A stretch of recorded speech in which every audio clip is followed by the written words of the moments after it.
on fait plutôt J au début. Voilà, tout ce qui est. On refait le truc de Mireia et à la fin on essaye. Ouais.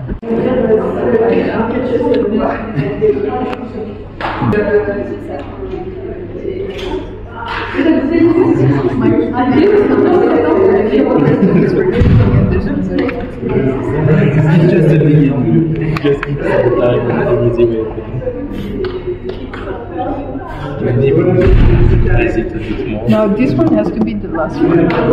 Yeah, because otherwise they cannot do theirs. Donc chaque savon correspond à quelle espèce? Vous avez la liste devant vous et vous allez nous dire, vous allez vous mettre d'accord comme ça, vous ne trouvez pas avec les réponses. Vous allez me dire quel savon correspond à quelle espèce.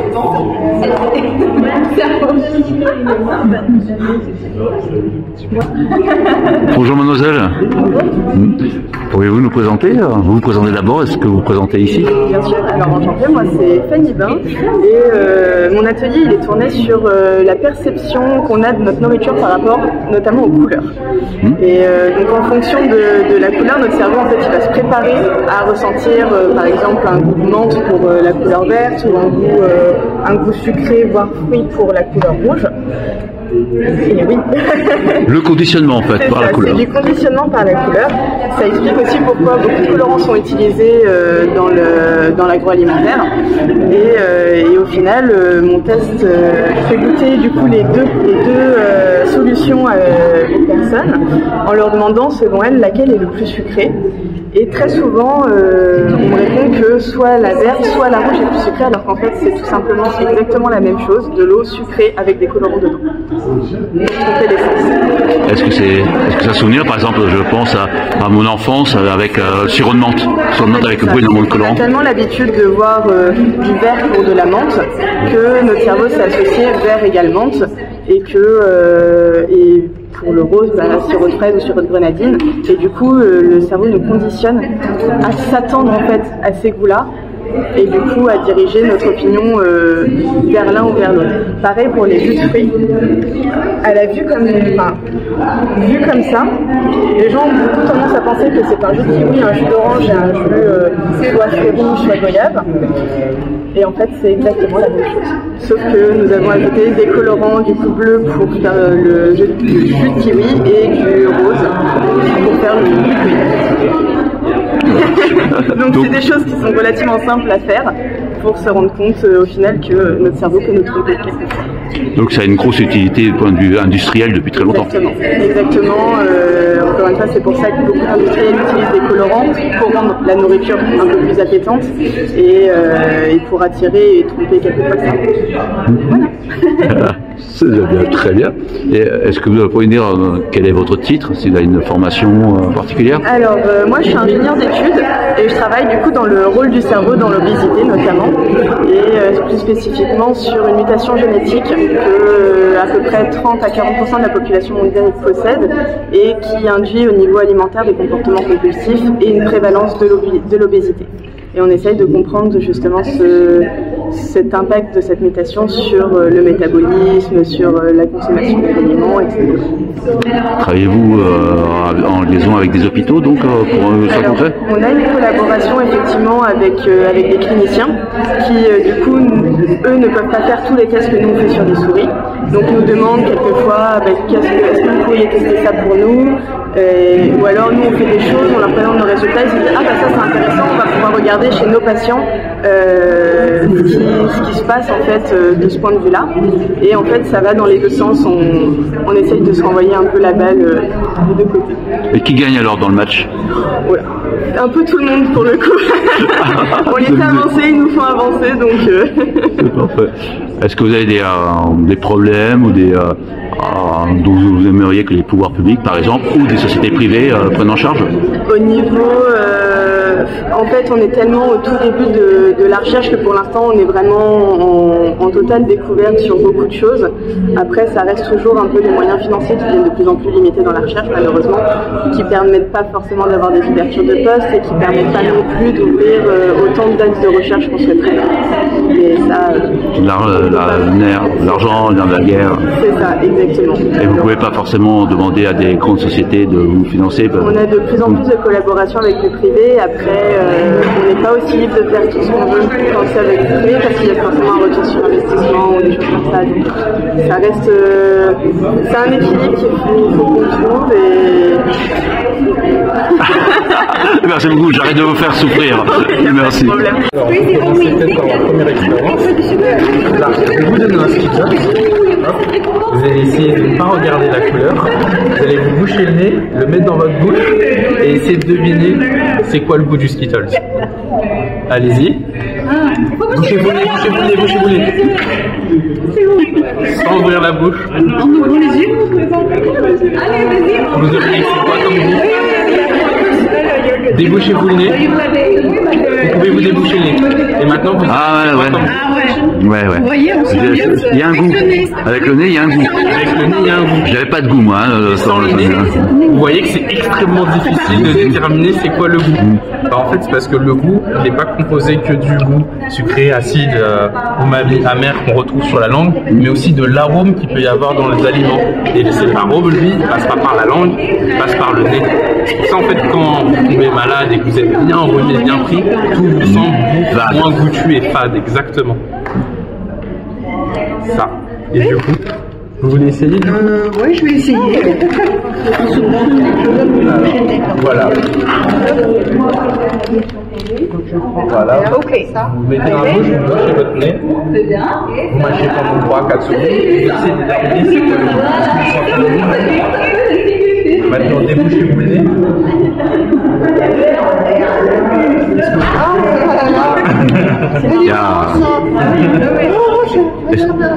J'ai l'impression que c'est quasi immédiat en fait. C'est ça. Oui, parce qu'il y a la bouche communique un peu aussi avec le nez. Dès que vous prenez une bouffée de ce qu'il y a dans votre bouche, hop, les arômes se...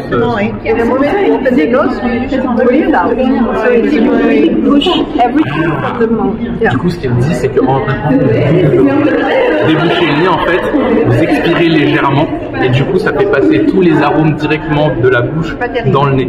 D'accord, ça accélère. Voilà, c'est quasiment instantané. Donnez-lui ça pour enlever le goût du sucre. Oui, vous pouvez cacher, il y a la poubelle exprès. Vous allez voir ça. Ah ouais. Qui est fait à partir de la plante Gymnea sylvestre, qui a pour propriété en fait de supprimer le goût sucré. Oui, le goût.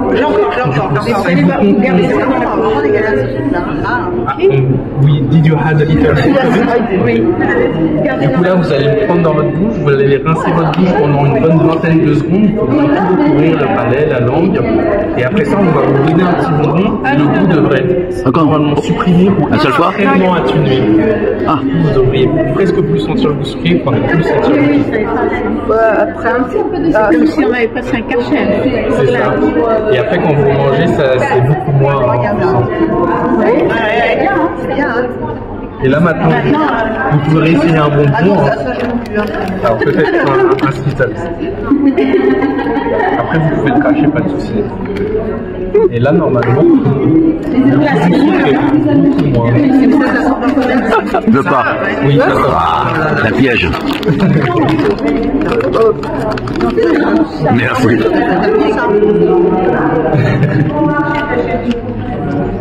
Et du coup, est-ce que vous arrivez à sentir un goût sucré dans le bonbon qu'il vient de vous donner? Ouais, ça passe. C'est un nul, hein. J'en ai pris 3 d'un coup, donc voilà, mais je sens bien que c'est pas aussi sucré que... aussi sucré que quand vous l'aviez mangé avant de consommer. Aussi à la chaleur et au frais. Et en fait, le wasabi, vu que c'est un élément épicé. Ah oui, c'est comme ça. Voilà, ben, quand vous en mangez, normalement, vous avez le goût épicé, ça passe par en fait le système trigéminal, comme pour la menthe, où l'effet frais passe. Et là aussi, alors, si on se bouche le nez? Non, il n'y a pas besoin. C'est juste quand vous mangez la menthe, ça fait frais, et quand vous mangez le wasabi, en général, ça pique. Voilà. Yeah, so for lessons, usually what you want to do for commercial reason is increase the sweet taste without giving calories. So this is why we have sweeteners. Voilà. So you don't want usually to take away the sweet because the sweetness is more addictive in a way. D'accord. Du coup, ce qu'elle a expliqué, c'est que justement, oui, il y a des applications commerciales, mais pas dans ce sens-là, plutôt dans le sens inverse. On va plutôt tendance à chercher à augmenter le goût sucré, parce que ce goût sucré a un petit peu un côté addictif et va forcer un peu le consommateur à en racheter après. Pour sa dose. Voilà, c'est ça. C'est comme pour le Coca-Cola, l'aspartame, l'aspartame c'est un substitut du sucre. C'est pas du sucre en soi, du coup on réduit les calories, mais on a toujours le goût sucré.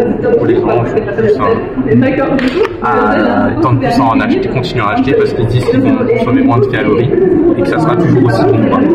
But knowing how those systems interact with each other to give the perception of flavor is actually important to design foods and what you want to do depending with. For example, there are some studies that they want to try to reduce salt, and so they increase the hotness, so they put more spices. The spices will counterbalance that part. For those that lose the sense of smell, then all the other senses become more important, and this is also can be used to improve their life quality. D'accord. Elle a dit qu'aussi il y a aussi certaines recherches dans la confection des aliments qui vont jouer en fait sur la balance entre le sucre, le sel et aussi les arômes pour pouvoir réduire l'un et augmenter l'autre en compensation. Si vous voulez faire un aliment qui soit moins salé, ben, vous pouvez mettre moins de sel et compenser en mettant plus d'épices pour avoir à peu près le même résultat. Et au final avoir moins de sel comme ce que vous désiriez au début. Et moins de problèmes cardiovasculaires éventuellement, ou moins de coûts si le produit qui substitue est moins cher. Voilà. Oui, donc il y a quand même beaucoup d'applications commerciales. Est-ce que c'est des sources d'argent pour vous dans vos recherches, dans vos laboratoires? Non. Ah ouais, non, dommage. Hein. Mais vous êtes volontaire apparemment. J'ai pas eu Faites de la pub, hein. Faites de la pub. Et on paye pour faire de la pub parce que c'est notre poche qui Ah si. Il faut associer les odeurs identiques. Donc il y a les mêmes 5 odeurs là-dedans et il faut mettre en face les odeurs qui sentent la même odeur. Je ne saurais pas dire ce que c'est, mais... Et après, tu dois me dire quelle est l'odeur qui a l'intérieur. Ok. Ah oui, c'est trop dur. Donc, je m'appelle Claire, je suis chercheuse au CNRS et donc je travaille sur l'odorat, le système olfactif. Donc l'idée de ce test, c'est de montrer un peu comment on teste l'odorat, notamment chez les patients, et à quel point c'est difficile finalement d'identifier des odeurs. Donc il y a 3 façons de tester l'odorat. Détecter un seuil à partir duquel les gens sont capables de dire oui, il y a une odeur. D'autre part, de discriminer différentes odeurs. Et enfin, d'identifier, c'est-à-dire mettre un nom sur les odeurs. Et ça, c'est très difficile parce qu'on n'apprend jamais le nom des odeurs. Donc voilà, donc si on donne certains éléments, si on dit que c'est une fleur, ça peut vous rappeler votre grand-mère, etc. On peut trouver, mais sinon c'est quand même assez difficile. Et voilà, et donc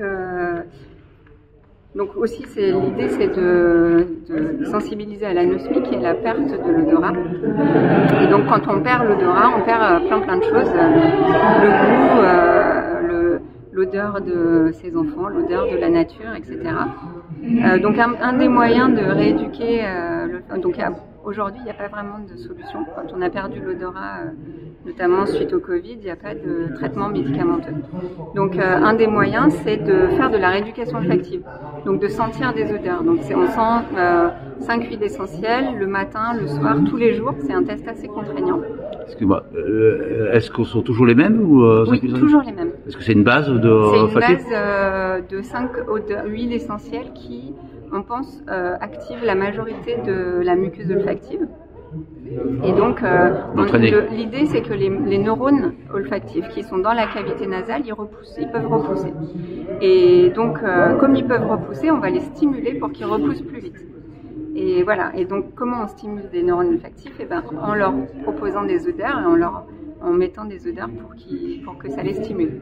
Donc, ça, pour l'instant, c'est le seul, finalement, c'est le seul traitement, mais c'est pas un vrai traitement qui marche. Effectivement, il y a pas mal de gens après le Covid qui ont récupéré l'odorat un peu plus vite en faisant la rééducation olfactive.